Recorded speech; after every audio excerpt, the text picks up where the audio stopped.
Welcome to The Problem, a Lockwood & Co. podcast. I'm Caitlin. I'm Alan.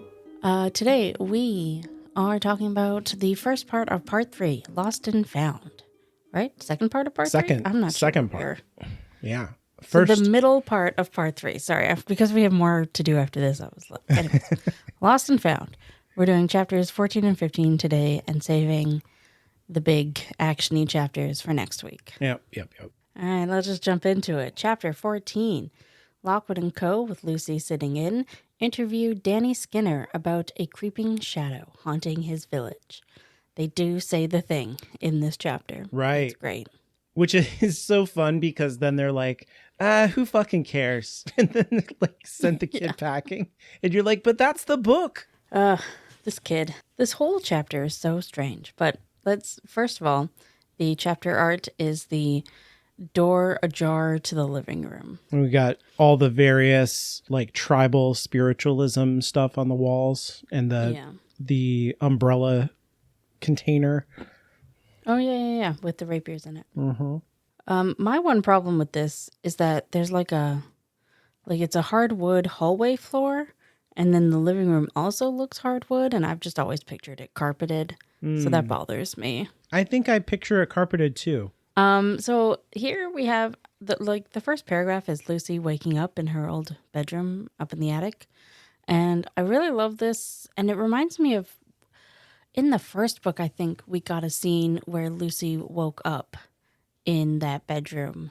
And it was when the ghost was there and she was so disoriented at first. And it just reminded me, because Strauda's really good at writing that waking up out of a deep sleep and being like having to orient yourself to being alive again, you know? She even uses that imagery of death, that her sleep was like death. Yeah, it's a whole thing with her being halfway between being alive and being dead. This whole thing reminded me of the episode 4 in the show too, when she wakes up alone and kind of like, how did I get here? In the beginning of that. Right. Thing. Yes. Feels like it was very inspired by this, actually. Like it's very similar, the sunlight coming through the attic bedroom windows and all that stuff. A couple things in these chapters that I think inspired the show. Mm-hmm. I mean, I can say it now, I guess. Later on, George is like teaching Lucy how to cook. Uh-huh. And I kind of feel like that may have inspired George being the cook. The cook, the show. Yeah.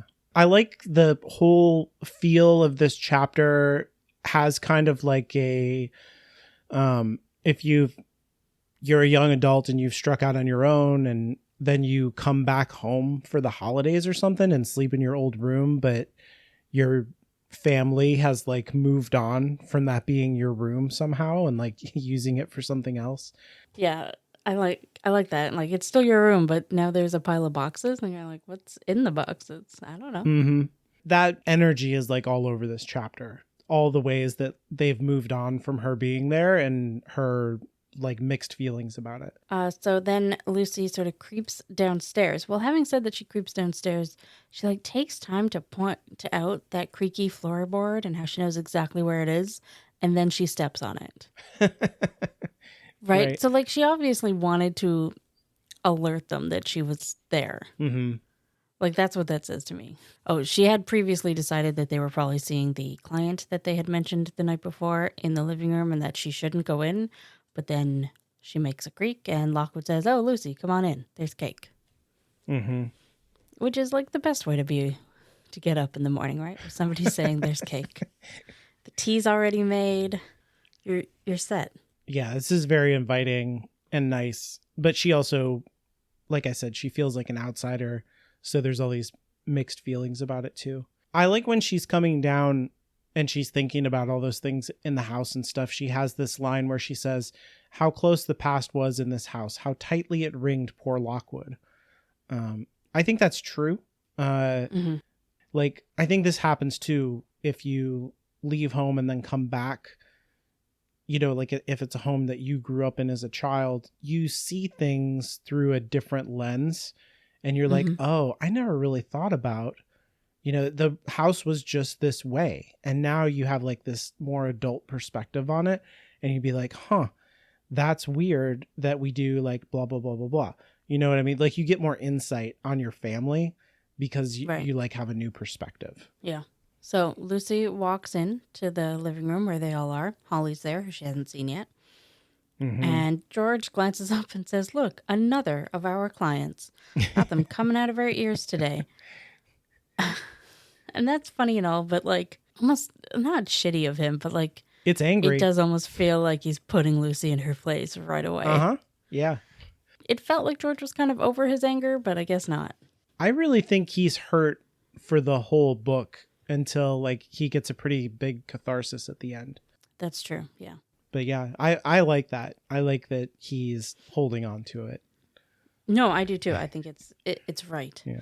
Especially in these two chapters when Lockwood is very much like, I have to take this opportunity to give Lucy everything she's ever wanted from me. Right. You want to hear all about my past? We'll talk about it. You want to dissect Jessica's room? Let's do it. Yeah. Take things, take them, have them. Anyways, so Lucy and Holly say hello, and there's this really good moment where, Holly is like, "What have they done to your poor arm?" And she's like, "Oh, it's just a graze." And she's like, "I'm talking about the bandages." Mm-hmm. This is It's such a good the joke. most incompetent bit of first aid I've ever seen. Lockwood and George, how much dressing did you use? It's great. And then Lockwood looks offended and is like, "I thought it was pretty decent for 2 a.m. Lucy says, "In the old days, I'd have bristled at her attention, suspecting it of being patronizing and insincere, but now it doesn't really bother her." And this sort of clicked something in my brain, because I'm the same way whenever somebody is like worried about me. I'm just like, don't. What are you talking about? And I tend to forget that Lucy is the youngest of 7 sisters and probably had a lot of older sisters, unnecessarily worrying about her when she was young. Kind of clucking Or- over her, yeah. Or possibly the opposite, never worrying about her. Mm-hmm. And either way, I think then an older woman coming in, not older, but like a little older, and worrying about you would be grating. Yeah, that's true. Well, on the one hand, Lockwood's relationship with Holly is kind of like a surrogate Jessica, but for Lucy is like triggering in that it like puts her back in that youngest sister role. Yeah, that's true. I don't think I ever thought about that when we were reading The Hollow Boy. Yeah, that makes sense though. Which is, yeah. Anyway, I'm a younger sister, and I do generally empathize with younger siblings quite a bit. Mm-hmm. So I think that's maybe one of the reasons I tend to side with Lucy. Holly comes off as a weirdo. I think that he does a good job in this book of making Holly more fun in her weirdo-ness. Like, she's really comedy relief, especially in these couple chapters where like George is now like the angry one. Holly is like ironically kind of funny. I think that makes sense though, because probably Lucy's time away gave Holly the opportunity to feel more confident in her role at Lockwood & Co. Yeah. And also to reflect on everything and how they were so good at pushing each other's buttons. Yeah, but they meet this kid. They get everybody, a slice of cake and some tea and get everybody situated and get into his situation. And then we spend literally a page and a half describing what this kid looks like. Yeah. It's more description than I think any singular character has ever gotten in these books. And it's not mean. It's not like the way that, Lucy describes people to herself where it's like, he looked like a dead hamster was on his face kind of stuff. But it's like, she just goes into a lot of aching detail about how vulnerable he is and adorable, which is really good because it contrasts with his entire personality. I just don't think it was necessary. Mm-hmm. A page and a half? I feel like that could have been tightened up a little bit. I'm sorry. The editor could have been like, why? Why? Are you earning this space? Exactly. As much as this kid is important to the story, I don't think the juxtaposition between his looks and his personality is that important. No. Whoa, why do we spend so much time on this? There's also like the whole thing about how he is a kid and how unusual that is for him to be interviewing for a case. A little bit about that makes sense, but everything else, I don't know. Whatever. Just before we go into that, though, Lucy does say that she takes up her old seat, and I just wrote down, presumably nobody sat there while she was gone. Oh, that's true. Yeah, that's another like example of coming back home again, and if you have like your spots at the dinner table. So one of the things about like the way that I grew up, we moved just about every year, so I don't have any like a home that I've ever gone back to, because if I went back to those homes, people would be like, get out of our house. We didn't move that much, but we did move across the country when I was 15, so that like childhood home doesn't really exist. Mm-hmm. Yeah, some of this it's hard for me to relate to, but I understand the energy that he's going for. Like you said, like it didn't occur to me, I guess why I mentioned all that, it just didn't occur to me, the table thing, but it's so obvious when you say it that that's like her spot. So then we get into Danny Skinner, that's the kid, I don't know if we said his name, his recount of what's happening in his village at Aldbury Castle. And it does sound pretty bad, honestly. Uh-huh. Yeah. Like it's about March here, and 16 people in a small village have died of ghost touch. Since January, yeah. Yeah, that's 3 months. That's like... It's a lot. I looked up Albury Castle. It's a fictional location, but seems like a pretty typical English village to me from what he says, and of course we go there later. He's very brusque. He's very like, yeah, we could just leave right now, and they're like, what? Yeah. And so a lot of this is like unfolding. Why is he being so weird? There's a lot in this interview that I was reading at this time. I was like, this contrasts very, very starkly with the Penelope Fitz interview that we got earlier, in terms of like, he is so vulnerable and she is so powerful and has such mastery. The kids are really running this whole interview on him, where it was like the opposite with Penelope. But at the same time, like what he is concerned with is at the very core of like uncovering corruption in the system, and even to an extent the problem itself. Whereas like Penelope's errand was like a real waste of time as far as all that is concerned. Yeah. Well, and it's interesting because she got them to do it that day. Oh yeah, that's true. Yeah. And that's what he wants, right? And they're like, yeah. That's what he wants, but he can't get them to do it. Yeah. Even though 16 people have died, and in the cannibal case, it was just that one dude that he ate while he was still alive. Yeah, and it's not a problem at all. It sat there for years. Yeah. Yeah. That's a good point. Yeah, so it feels very like, I was like, oh yeah, why didn't it occur to me before that like these are opposites. These are supposed to be, Yeah, and even like as he's describing all the ghosts, the kids or the agency kids are recognizing what type of ghost they are and like labeling them. So it doesn't sound like he's making it up. Yeah. He's not hysterical. He's like very rude, but he's not like, it doesn't seem like he's flaky or anything. They should be, I think, more credulous about him. And at one point he also mentions that there's a Rotwell Institute near his village, and they haven't done anything for them, which is wild. Like that's literally what they're there for. Yeah. The Rotwell Agency has their institute just up the road. We've asked them to help. They even sent guys to assess the situation, said they couldn't help. So they just blow it off immediately. They're like, That's their job. That's what they... Whatever. Like, I'm not... Like, I know what's happening with that institution because I've read the book. So it makes sense that they said no. But I don't know why that isn't triggering like a light bulb in Lockwood's brain of being like, what? Yeah. So I think that this is exactly what you said earlier, that Lockwood is very dialed into Lucy's here, and this is the most important thing in the world, is to get Lucy back. And whatever this kid is talking about, like, who cares? Which is kind of, if you think about Lockwood from even the beginning of the first book, is like classic Lockwood, where he's like, who cares about this lady died in this house, the very first house, and Abigail Ward. Like, who cares about her and her murder? And then it's the most important thing. And it's like he's doing it again. I don't know. Was it Abigail? Is that wrong? I can't remember her name. I swear they called her Annie for Oh, sure. no, you're right. You're right. Annabelle Ward. That's what I'm... Annabelle. Yeah. Sorry.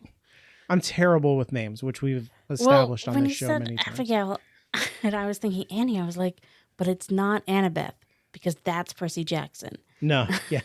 And then I was like, what other Anna names are there? Annabelle. Sorry. So yeah, Lucy is the most important thing. This kid's whole village dying can be sidelined for that. Wouldn't help him get Lucy back. Yeah. He's got to get the skull. Right. To impress the girl. To impress what a thing. girl. Yeah. Also, at one point, Danny does say, "Can I spit here?" And that's disgusting. I think it's like a spit out of contempt. I guess. So in my old neighborhood, there used to be this guy who would go for a walk every day and you could always hear him spitting on the street. And I just hate it. It's so gross. I'm sorry, but keep that into your own bathroom. Spit in a sink. Yeah, because that's the actual part where they're asking him, like, well, did you ever tell any other agency? And he wants to, like, spit with contempt, but he... Oh, okay. It's gross. I hate it. Anyways, then he goes on to tell them about the creeping shadow, which is this thing, I don't even know how, that they see creeping around the village, and they see it in all different parts. So it's not like tied down to a certain area the way ghosts are with their sources.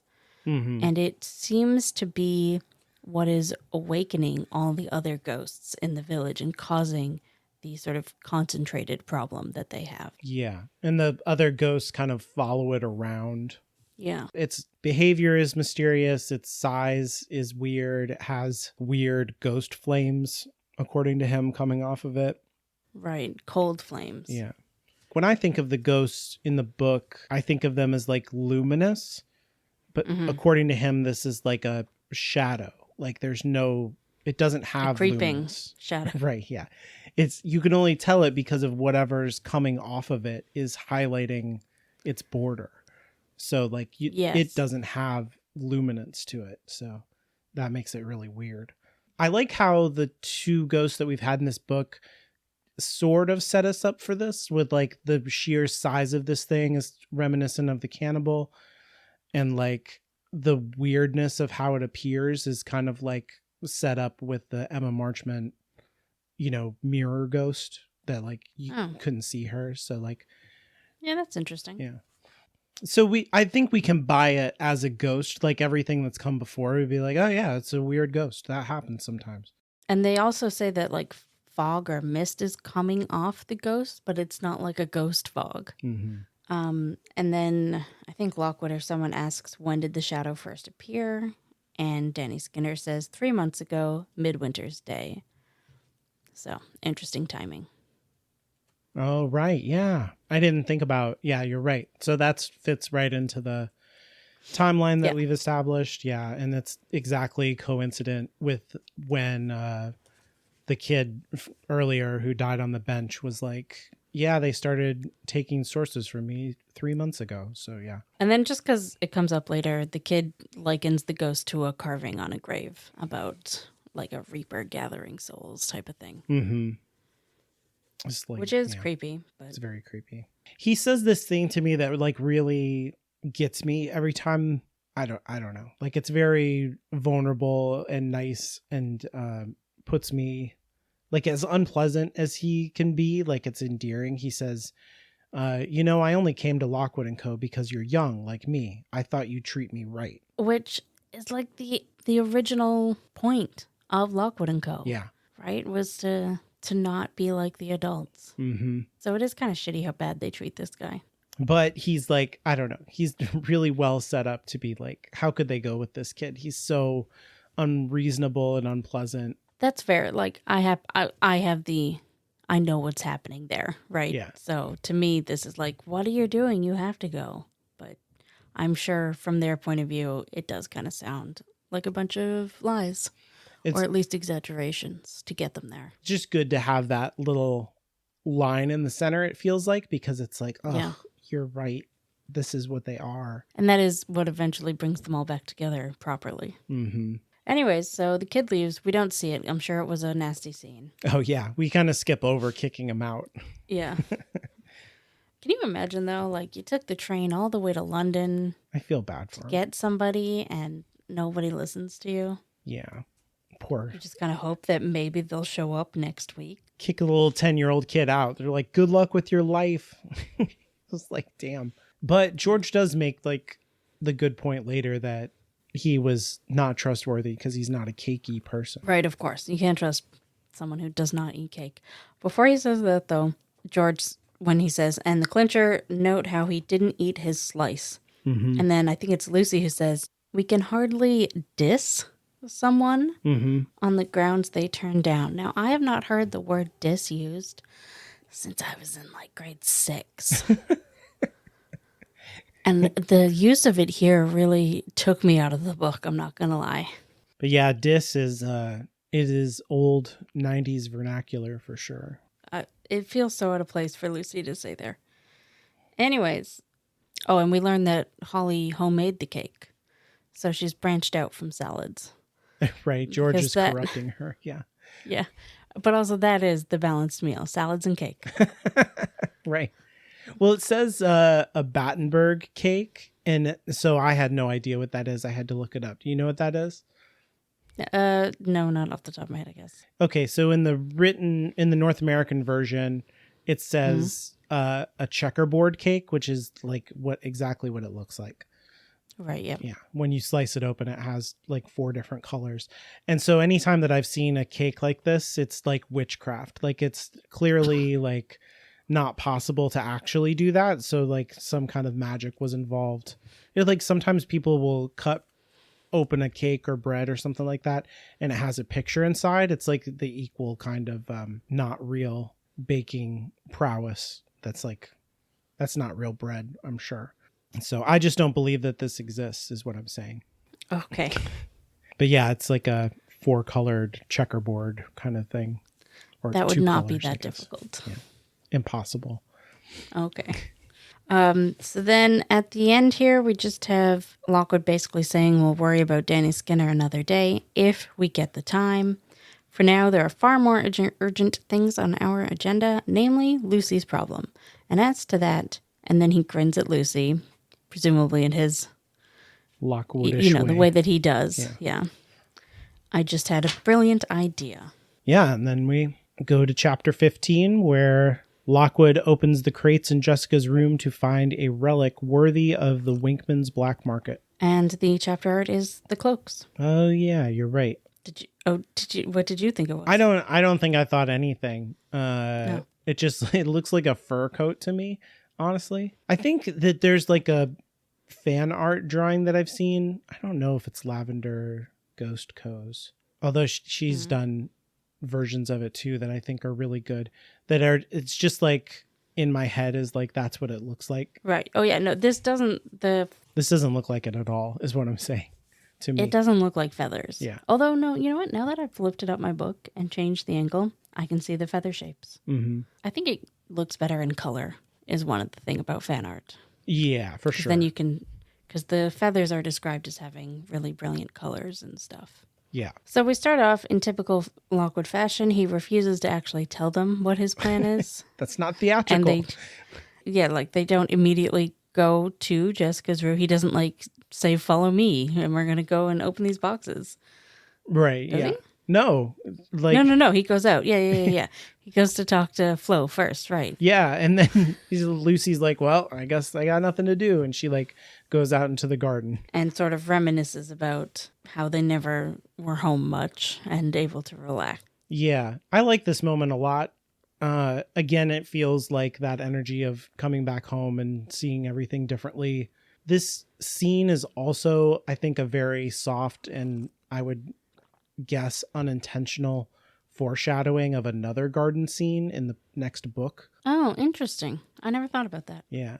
I kept thinking about that when I was reading it this time. Again, it does at the very least set up the garden as like a set piece. Uh-huh. Yeah.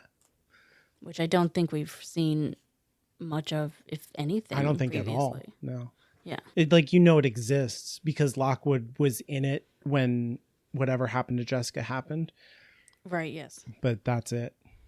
Yeah. Yeah. So Lockwood goes to see Flo and learns about there being an auction the next night and that she will help them get in as long as they bring some stuff. They have to pass muster. Right, yeah. And she won't vouch for them necessarily. She's just like, it's got to be something really good. And yeah, she's like, I'll show you where the entrance is, and then I do not know you. right. And then Lockwood and Holly go to Lucy's old apartment, or current apartment, whatever, to get some clothes for her, which is great. It gives us that great line with Holly being like, I'm so sorry. They tore it apart. Everything was everywhere. They made a huge mess. And like Lucy avoids Lockwood's eye because he's the only one who's seen her apartment. He's like, right, I'm so glad I didn't see that. I'm so And then distraught. just anyway, I had my clothes. So good. Yeah. I think this is my favorite joke in these two chapters. This is pretty funny. The first time I heard it, I was laughing pretty hard. It was like a belly laugh. And I guess that's what I was meant by like Holly is the comedy relief now. Yeah.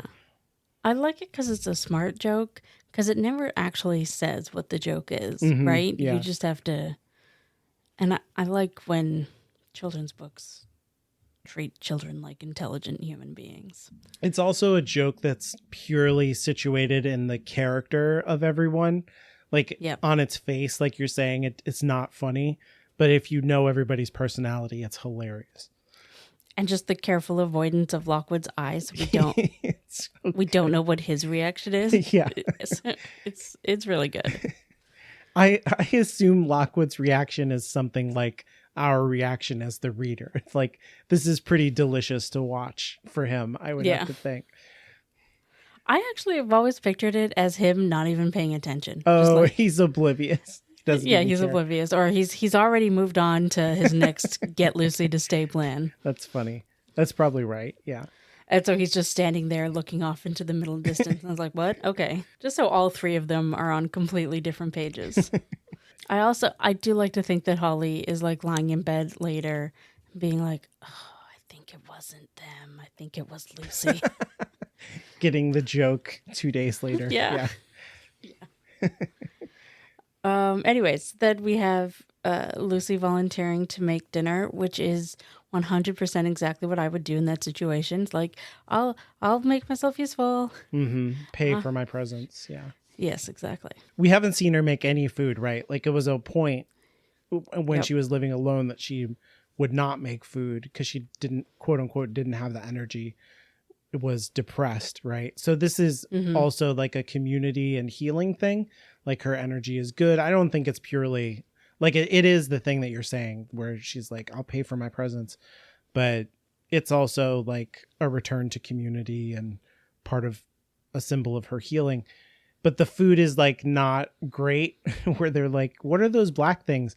And she's like, mushrooms? No, that's not mushroom. I don't know what that is, but those things over there are mushrooms. I don't know.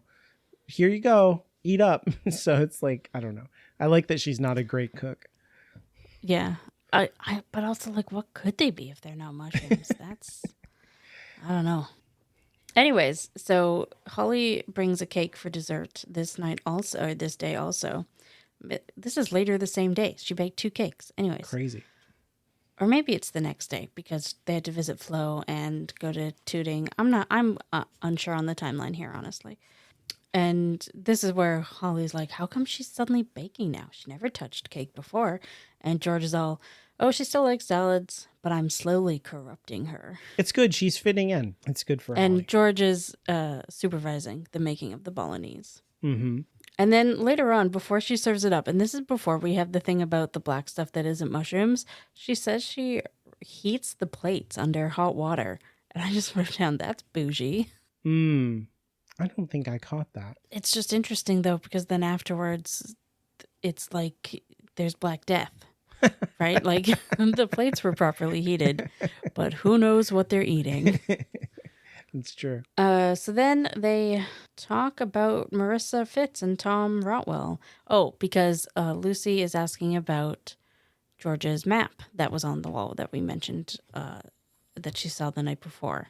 Yeah. At like 2 a.m. or whatever that was. And it turns out that George is like mapping all of the first hauntings that happened and where they happened in the same kind of way that he figured out where the center of the Chelsea haunting was. It is like confirming all the histories that things started in the county of Kent, and that's where Rotwell and Fitz were back in the day. Yeah, and they sort of talk about how that all happened and how they both kind of, Marissa and Tom Rotwell died young, I believe. And then Lucy kind of says, not that young, surely. I've seen pictures. She was pretty old.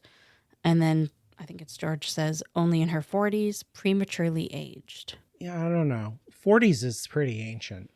I think somebody's probably going to fall apart at that age. You know what? I've still got a year, so. I've thought about that a lot when reading the books, actually, how all of the pictures of Marissa have her looking pretty old, and she's a grandmother, so she's coded as old, but she couldn't have been very old when she died.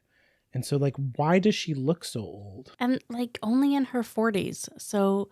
How old was she when she had the middle Fitz lady, whose name I could never remember? And then how old was that lady when she had Penelope? Because Penelope said, you know, my mom died young and I was raised by my grandmother.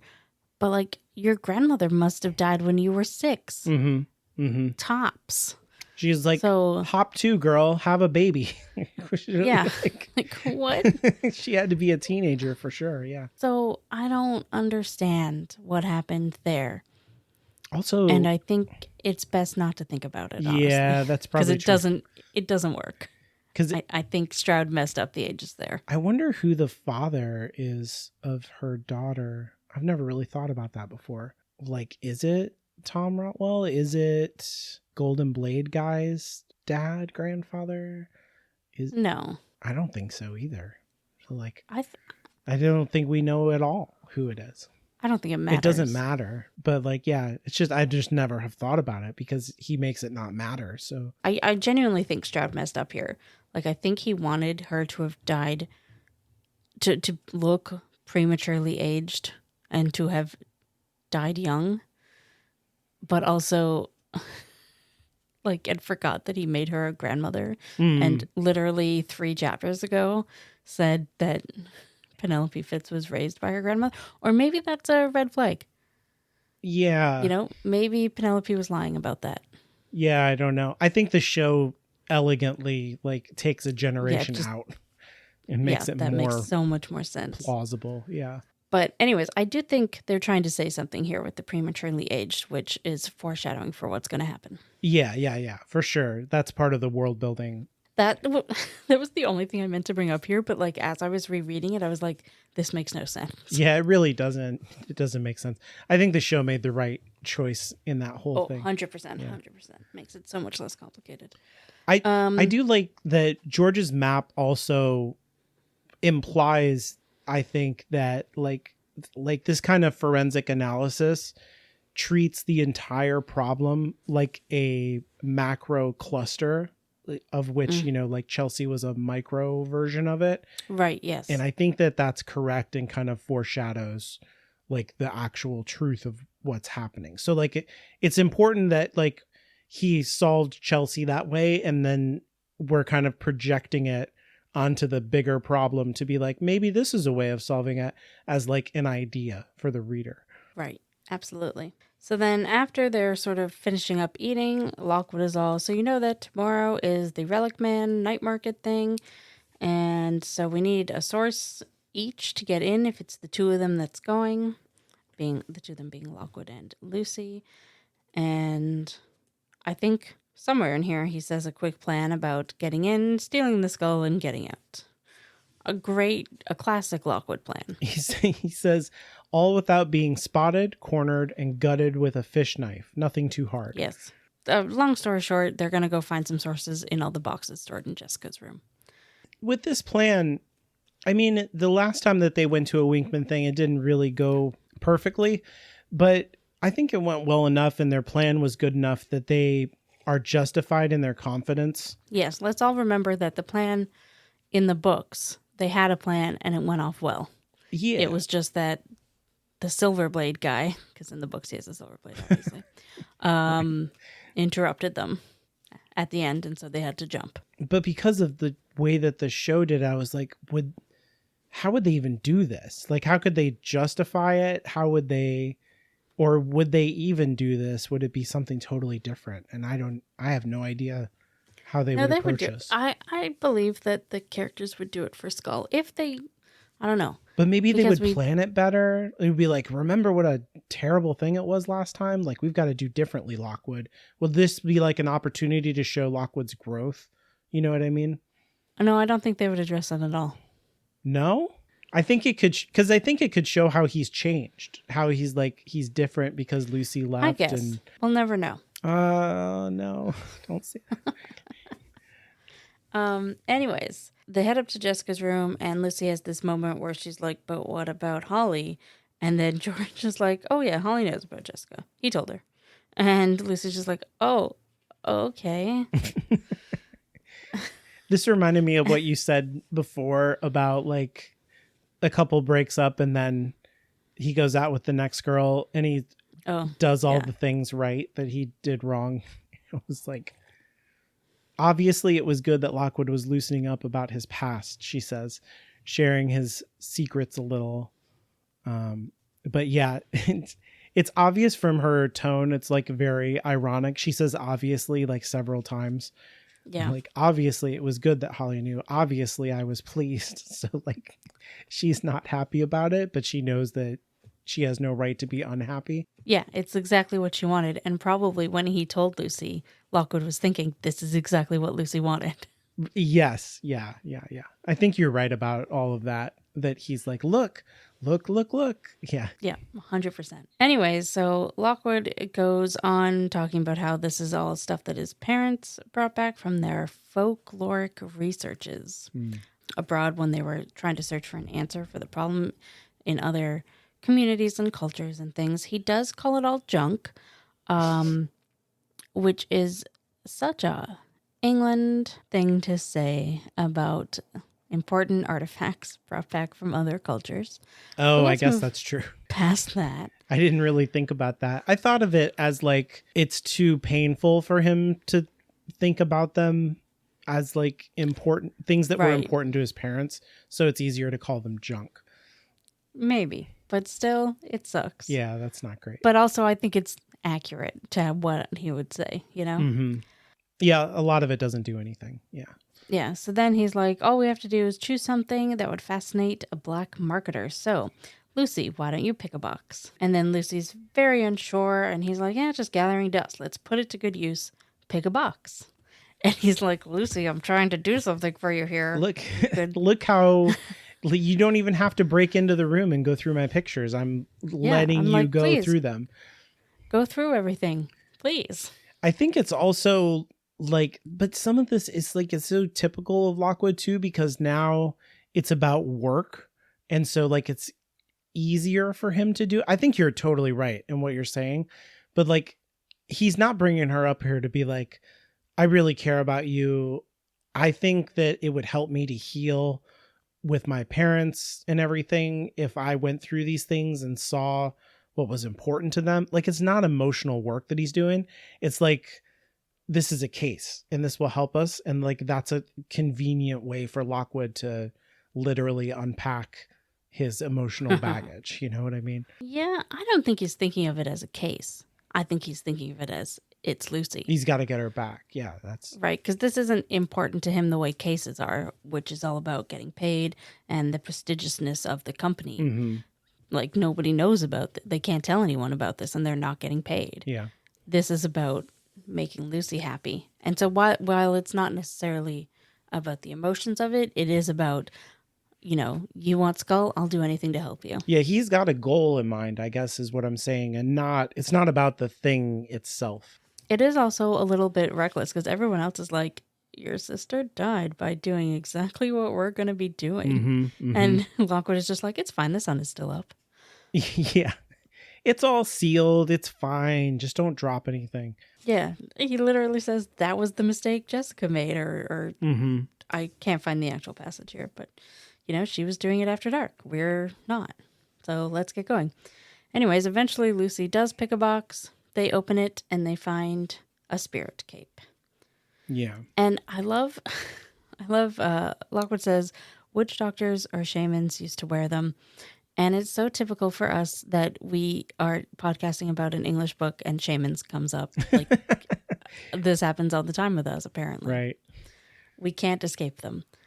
Or maybe England people are just really obsessed with the idea of shamans. It's if you go to, like everyone would, like a religious studies 101 kind of a class, it all starts with shamans, witch doctors. It's like the Civilization video games or something. Like there's a ramp to technology, like you start Stone Age and then you go to Bronze and blah, blah, blah, blah.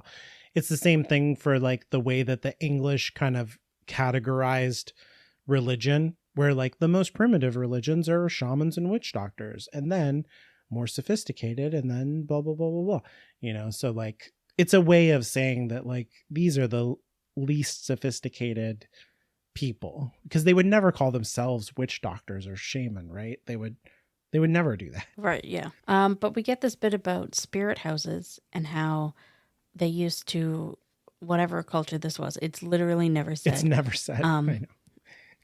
About that they used to bring their dead into these like huts and let them stay there for a bit, and the religious leaders would put on the cloaks and a mask and go and commune with them. And the old people would go in there to die. Like yes. The old people would just walk on in and wait for death, and you just wouldn't come back out. Yeah. So, and this is like, yeah, I love this, like in terms of the world building, because it's like clearly linked up with the other ways that we've seen the clusters built. It's like very intentional with what's happening. It also reminds me of a TikTok that I saw recently. I think it was on TikTok, of somebody was talking to their grandmother and was like, hey, what's this? And hands her an urn. And she's like, oh, this is the urn I've picked out for myself. Right. And it's got like palm trees on it and stuff. And she's like, looks like a nice place to spend my death. And at the end she says, oh yeah, I'm ready to go. I yearn for the urn. I'm ready to go. Oh, it's so good. I highly recommend finding that TikTok if you can. But there's no way I'd ever be able to find it again. So, yeah, I think there's something really good about, like, healthy about the kind of culture that is like, I'm ready to die, and how you will still be of use to the community after your death. Like, if you think about the relationship that these shamans and people have to death versus the way that the clusters are being constructed by the other people in this story, right? With the mirror and with under ache mirrors and stuff like that. That's about exploitation. It's about mastery over, whatever comes after life. Yeah, we very specifically saw the ghosts from the mirror. They wanted out. They wanted to be free. Yeah. Like, they didn't want to be a part of that. And this very clearly says, the elderly of the village choose it. Mm-hmm. Which, then think about Skull and his relationship with Lucy, right? Yeah. So I think this is like a whole different paradigm of like how communities can deal with death and deal with ghosts, that is like strongly contrasted with what's happening in England. Also, I wonder how old this spiritual leader was. Like, was it a kid? Yeah. Or was there like a kid apprentice always or something like that? Or I guess, okay, now this is going to lead into some spoilers. Yeah. For the end of the book, but we don't care about that. I don't know. But like if the spiritual leader has the cloak and presumably the mask on and he walks into this place, it could be a gate. I think that's exactly what it is. Right. Yeah. So then he doesn't need to be a kid because he can just cross over. Right. And then he would presumably be able to communicate with people who chose that as their ending, the way that it is for Skull, right? Like Right. these would be Oh, kind of that's type good. 3s, sort of. Although I feel like when we get to the other side later, they can talk to anybody. Yeah, it's easier to communicate. Yeah. Yeah, because even Lockwood talks to Skull, or hears Skull at least. Yeah, I don't think that you have to have Lucy or Marissa's talent to be a shaman, but it probably like helps to be psychic when you're a kid, learn the ropes, and then do this kind of thing. Yes, that's true. Yeah. Yeah. So I think it's all really, really well set up in terms of the world building, and I think it like makes this really beautiful contrast with everything that we've seen from this exploitative culture in England. This is way healthier, is what I'm saying. It is healthier, although it is also very colonialism to be like, these primitive cultures are doing it better than us, but also 100%. like, I don't know, like the whole thing, calling them primitive, calling them, the whole thing is just a little bit like, and I don't think Stroud did that on purpose. You know what I mean? I think he is also just very English. Yeah, I mean, he's borrowing a trope for sure. Yeah. Right. I guess what I'm saying is that is a criticism of mine. Yeah. I think there is some problematic stuff in here, but I think it's also just it's a good way to leverage a criticism at English culture, which I think these books do actually do, you know? Yes, absolutely. It's just using it as a contrast for that. But yeah. And I could be wrong. Maybe he did it on purpose. Yeah. We don't know. All right. So then, spirit houses. And then they find another cape. And they also find a photograph of Lockwood's parents visiting this culture. Mm-hmm. Oh, you know what? I'm so sorry. I just read the next page where Lockwood literally says, I think this is New Guinea. New Guinea. Okay. Yeah. I see that too now. Which is Australia? You know, I just sort of in my head, because all of this is so, I can't even like stereotypical early 1900s adventure English people like the Mummy. I was picturing them going there on a boat, but I do assume that they had airplanes. Yeah.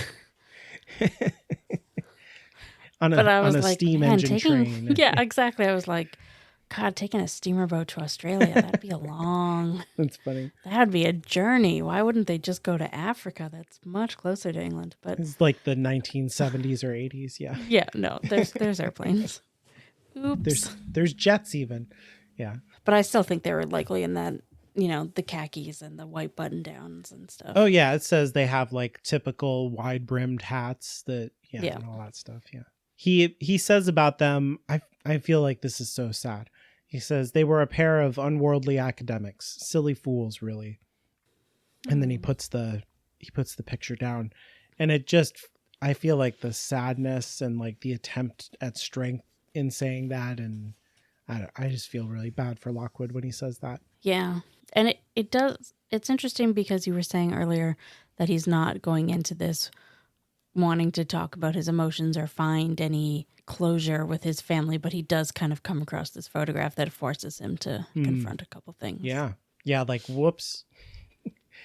Yeah, so kind of a right thing, wrong reason. Yep. But then he puts the picture back face down on the crate and just sort of says, Luce, we'll use the capes tomorrow, they'll do nicely.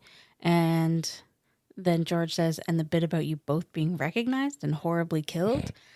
And this is where I feel like old Lockwood comes out, because he's like, he flashes a smile. And Lucy says, but it was a token one. His mind was far away. And he's like, I haven't forgotten. All we need's a good disguise. Oh, yeah. It has been a bit since Lockwood got to dress up. Yeah. This is old Put on an accent. Yep. Yeah, he's looking forward to this. He's a good distraction from thinking about dead parents. He's a theater kid in his soul. Through and through. 100%. Yep. So, and then that's how it ends. So then we'll finish out the part next time where they actually go and get recognized and horribly killed. Yay. Then they can all be ghosts. All right. Best joke. It's got to be Holly and Lucy. It's so funny.